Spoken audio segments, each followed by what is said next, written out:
చూడండి ఒక ఎగ్ పరిగిపోయినంత గుడ్డు వస్తుందంట. ఇట్లా ఉంటాయి 3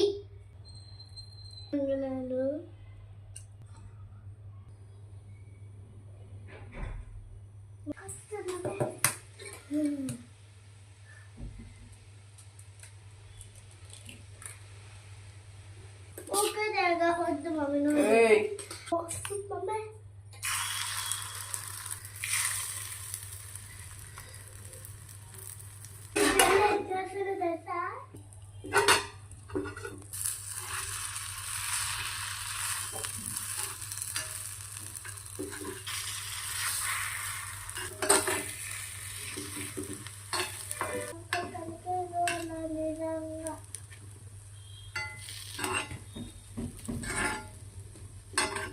ఏమి పొంగనాలు. పొంగనాలు